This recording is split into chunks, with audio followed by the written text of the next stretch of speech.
Discuss करते हैं कि आपने इस टास्क को आंसर किस तरह से करना है। सो बेसिकली इस टास्क को आंसर करने का तरीका ये होता है कि आपको सबसे hello PT candidates, I am Umar Azam and I am an IELTS and PT expert currently working at Upika Consultants, and today I will be talking about a task in module number 2, the name of which is multiple choice multiple answer.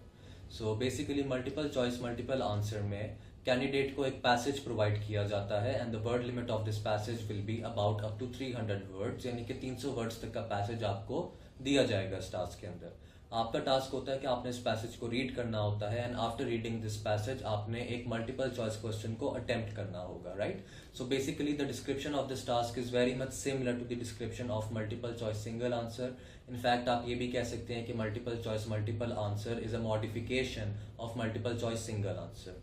अब modification किस तरह से, in the sense कि यहाँ पर जो आपको passage दिया जाएगा वो ज़्यादा लेंथी होगा एंड यहाँ पर जो आपको मल्टीपल चॉइस मल्टीपल क्वेश्चन दिया जाता है उसके अंदर आपको जो ऑप्शंस दी जाती हैं वो ज़्यादा ऑप्शंस प्रोवाइड की जाएंगी आपको इस टास्क के अंदर। सिंगल आंसर में आपको 4 ऑप्शंस दी जाती हैं, whereas in multiple answer आपको 5 to 6 ऑप्शंस प्रोवाइड की जाएंगी along with your question statement. Single answer में out of the total provided 4 option सिर्फ एक ऑप्शन करेक्ट होती है फॉर दिस टास्क। यहाँ पर जो आपको 5 to 6 ऑप्शंस दी गई हैं, amongst these options 2 to 3 options can be correct over here, right. तो आपने मेक श्योर करना होता है कि आप सारी ऑप्शंस को यहाँ पर इवेल्युएट करें और फिर आपने डिसाइड करना है वेदर 2 ऑप्शंस आर करेक्ट और 3 ऑप्शंस आर करेक्ट, और आपने सारी करेक्ट ऑप्शंस को यहाँ पर सिलेक्ट करना होता है। इसलिए इस टास्क को मल्टीपल आंसर कहा जाता है क्योंकि यहाँ पर एक से ज्यादा आंसर करेक्ट होता है और आपने सारे ही करेक्ट आंसर्स को सिलेक्ट करना होता है। नेक्स्ट हम डिस्कस करते हैं कि आपने इस टास्क को आंसर किस तरह से करना है। सो बेसिकली इस टास्क को आंसर करने का तरीका यह होता है कि आपको सबसे पहले अपने क्वेश्चन को रीड करना चाहिए and after you have read your question फिर आप अपने पैसेज को रीड करें और जो आपने क्वेश्चन पहले से रीड और अंडरस्टैंड किया हुआ है अपने पैसेज के अंदर उस क्वेश्चन के पॉसिबल आंसर्स को आपने फाइंड करना है, लोकेट करना है।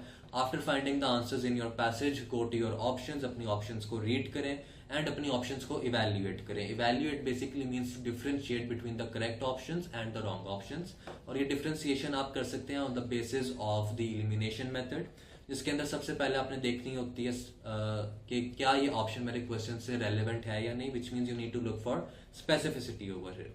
सेकंड कंडीशन जो आप इंप्लीमेंट करते हैं that is to look for additional information, यानी कि आपकी ऑप्शन में ऐसी इन्फॉर्मेशन ना हो जो पैसेज में गिवन नहीं है आपको। Third is to look for false information, आपकी करेक्ट ऑप्शन में फॉल्स इन्फॉर्मेशन भी नहीं होनी चाहिए, विच इज सच इन्फॉर्मेशन जो पैसेज में गिवन होती है लेकिन आपकी ऑप्शन उस स्टेटमेंट को फ्रॉम द पैसेज कॉन्ट्राडिक्ट कर रही होती है। जब आप अपनी ऑप्शंस को वैल्यूएट कर लें you will come across 2 to 3 such options जो इन तीनों कंडीशंस के ऊपर पूरी उतरती हैं, वो आपकी करेक्ट ऑप्शंस होती हैं and you must select those options over here. To select simply इन ऑप्शंस के ऊपर लेफ्ट क्लिक करें और आपकी ऑप्शन सिलेक्ट हो जाएंगी। Once you have finalised your answers आपने अपने आंसर को सबमिट करना होता है and then you must move on to your next question over there. इस टास्क की जो स्कोरिंग है that is the criteria here is for scoring that each option here carries 1 mark, हर करेक्ट ऑप्शन का 1 mark है। So for a question जिसमें 2 correct options है उस क्वेश्चन के 2 मार्क्स होंगे, फॉर अ क्वेश्चन जिसमें 3 करेक्ट ऑप्शंस है उसके 3 मार्क्स होंगे। For selecting each correct answer candidate को 1 मार्क अवॉर्ड किया जाएगा, whereas for selecting each incorrect answer यहाँ पर नेगेटिव मार्किंग इंप्लीमेंट होती है, विच मीन्स कि यहाँ पर आपको पेनल्टी की जाएगी -1 की for selecting each incorrect answer over here. तो आपने जो भी ऑप्शन सिलेक्ट करनी है you must be very careful कि आप उस ऑप्शन के बारे में 100% श्योर हैं that option is your correct answer. अगर आपको थोड़ा सा भी डाउट है तो आप उस ऑप्शन को सिलेक्ट ना करें and only select as many options जिनके बारे में आप 100% अश्योर्ड कि ये मेरी करेक्ट ऑप्शन है, otherwise simply skip those options over here. फिर चाहे आप 1 सिलेक्ट करें, 2 सिलेक्ट करें या 3 सिलेक्ट करें, only select the ones about which you are 100% sure. इस टास्क में जो आपकी स्किल असेस की जाती है that is only your reading skill.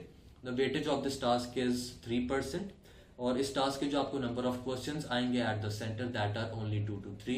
इसके ऊपर ज्यादा टाइम आपने वेस्ट नहीं करना होता क्योंकि इस टास्क की वेटेज बहुत कम है। So the advice time for 1 question of this task is 1.5 to 2 minutes maximum. Remember इससे ज्यादा आपने टाइम एक क्वेश्चन पर स्पेंड नहीं करना, अदरवाइज आपके बाकी टास्क कॉम्प्रोमाइज हो सकते हैं इन टर्म्स ऑफ टाइम, जिनके ऊपर आपको ज्यादा टाइम लगाना चाहिए था क्योंकि उनकी वेटेज ज्यादा होती है, ठीक है। So if you want to study this task in detail or if you want to have more knowledge about it, you can visit us at our academy. हम यहाँ पर उपीका कंसल्टेंट्स में IELTS एंड PT दोनों की classes offer करते हैं। Thank you so much. Allah.